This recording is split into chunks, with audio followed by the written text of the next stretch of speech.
मित्रांनो, जसं की आपण खूप महत्त्वपूर्ण पॉइंटवरती काल डिस्कशन केलं होतं. विद्यार्थी मित्रांनो, काल आपण क्लासिफिकेशन केलं होतं पॉलिमरचं on the basis of growth polymerisation. आज आपण त्या ठिकाणी मेथड ऑफ पॉलिमरायझेशन हा जो पार्ट आहे तो पाहणार आहोत. Method of polymerisation is a very important mark. Method of polymerisation हा खूप महत्त्वपूर्ण पार्ट आहे, ज्या पार्टवरती आपण आज डिस्कशन करणार आहोत. तर आता या पार्टवरती थोडंसं फोकस करा. विद्यार्थी मित्रांनो, आपल्याला आता जो पार्ट पाहायचा आहे मेथड ऑफ पॉलिमरायझेशन. आता मेथड ऑफ पॉलिमरायझेशन मध्ये प्रत्येक शब्दाचा अर्थ आधी समजून घेऊ. पॉलिमरायझेशन म्हणजे काय? It is the process of formation of a polymer. मग पॉलिमर कसं तयार होतं हेही तुम्हाला माहिती आहे. Number of monomer molecule when comes together then it form a polymer and process is called as a polymerisation. पण हे पॉलिमरायझेशन दोन प्रकारामध्ये होतं. एक आहे ऍडिशन, दुसरं आहे कंडेन्सेशन. मग तुम्हाला सर्वांना आता माहिती झालं की ऍडिशन पॉलिमरायझेशन म्हणजे नेमकं काय. ऍडिशन पॉलिमरायझेशन म्हणजे काय? When number of monomer molecule undergoes repeated addition without elimination. याच्यामध्ये कुठल्याही प्रकारचा सबस्टन्स इलिमिनेट होत नाही. आणि कंडेन्सेशन म्हणजे काय? With elimination. मग एक आहे विदाउट, दुसरं आहे विथ. मग काल एक आपण बघितलं होतं बघा, ग्रोथ पॉलिमरायझेशनच्या बेसवरती दोन भागामध्ये क्लासिफिकेशन केलं. एकाला आपण चेन ग्रोथ असं म्हटलो आणि दुसऱ्याला आपण स्टेप ग्रोथ असं म्हटलो. एक आहे चेन ग्रोथ आणि दुसरा आहे स्टेप ग्रोथ. मग चेन ग्रोथ म्हणजे काय आणि स्टेप ग्रोथ म्हणजे काय? तर chain growth polymerisation are formed by the addition polymerisation. Chain growth polymer तयार करतो आपण. कशाने तयार करतो? तर ऍडिशन पॉलिमरायझेशन, म्हणजे 100% याच्यामध्ये काहीच एलिमिनेट होणार नाही. Step growth polymerisation are formed by the condensation polymerisation with elimination of a substance. आता हे जे ऍडिशन पॉलिमर आहे it prefer to linear polymer. हे ऍडिशन पॉलिमरायझेशन कोणत्या स्ट्रक्चरमध्ये येतं? तर लिनियर पॉलिमरमध्ये. आणि हे येतं क्रॉस लिंक्ड किंवा ब्रांचड पॉलिमरमध्ये. आता प्रत्येक शब्दाचा अर्थ समजून घ्या. आपल्याला पॉलिमरायझेशन ऍक्च्युली बघायचंय आता. मग कोणतं पॉलिमरायझेशन बघायचंय? तर चेन ग्रोथ पॉलिमरायझेशन.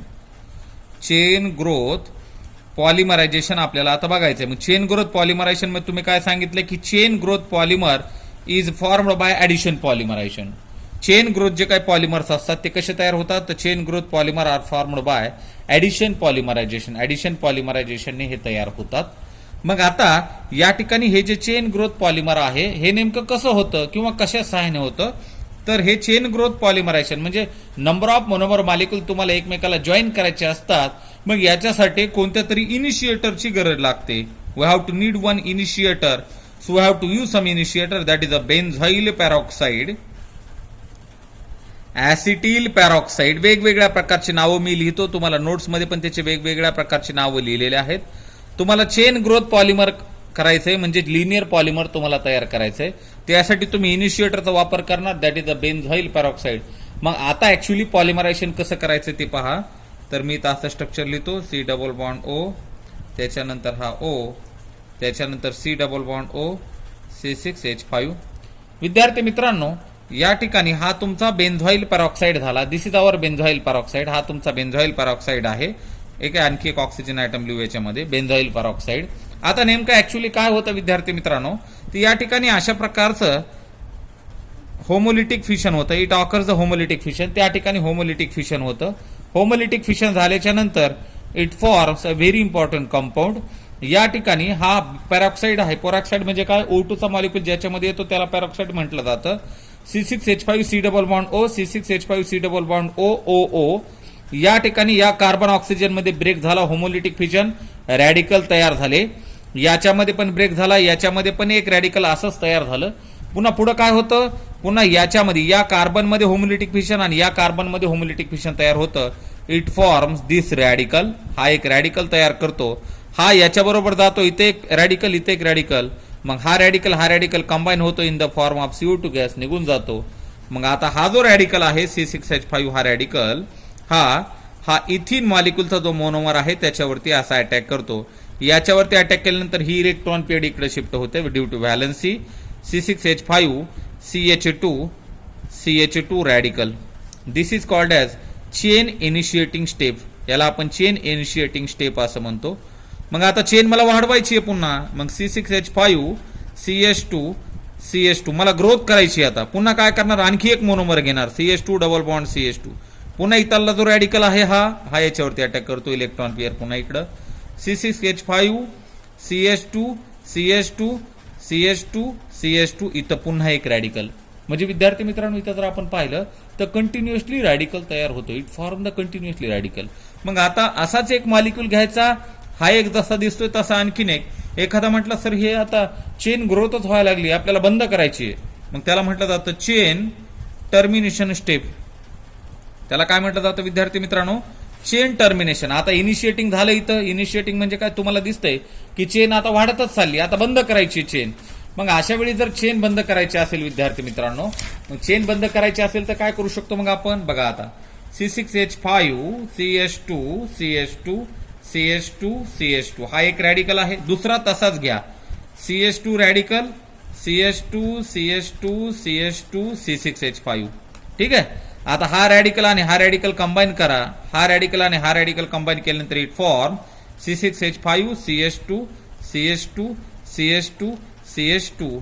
त्याच्यानंतर CH2 CH2 CH2 CH2 आणि हा C6H5. This is called as chain terminating step. Chain terminating step. मग आता विद्यार्थी मित्रांनो या ठिकाणी तुम्ही काय केलं? या ठिकाणी तुम्ही काय केलेलं आहे? व्हेरी इम्पॉर्टंट पार्ट, सगळ्यात महत्वपूर्ण पार्ट. काय केला तुम्ही या ठिकाणी? तुम्ही चेन ग्रोथ केली. चेन ग्रोथ कशी केली? हा बेन्झाइल पेरॉक्साइड घेतला ज्याला आपण इनिशिएटर असं म्हणतो. या इनिशिएटरचं होमोलिटिक फिशन तयार केलं, त्याचा रॅडिकल तयार केला. याच्यामध्ये हा जो फिनिलचा रॅडिकल आहे, या फिनिलच्या रॅडिकलने या इथिन मॉलिक्युलवरती अटॅक केला. इलेक्ट्रॉन पेड याच्याकडे शिफ्ट झाली. याला म्हणतो आपण चेन इनिशिएटिंग स्टेप. म्हणजे चेन वाढायला लागली आता. नंतर आणखीन एक मोनोमरचा मॉलिक्यूल घेतला. याच्यामधला हा जो रॅडिकल होता त्याने याच्यावरती अटॅक केला. पुन्हा इलेक्ट्रॉन पेड पुढे शिफ्ट झाली. पुन्हा चेन वाढली. एखादा म्हटलं सर चेन वाढतच चाललेली आहे, आता आपल्याला चेन नाही वाढवायची, मग काय करू शकतो आपण?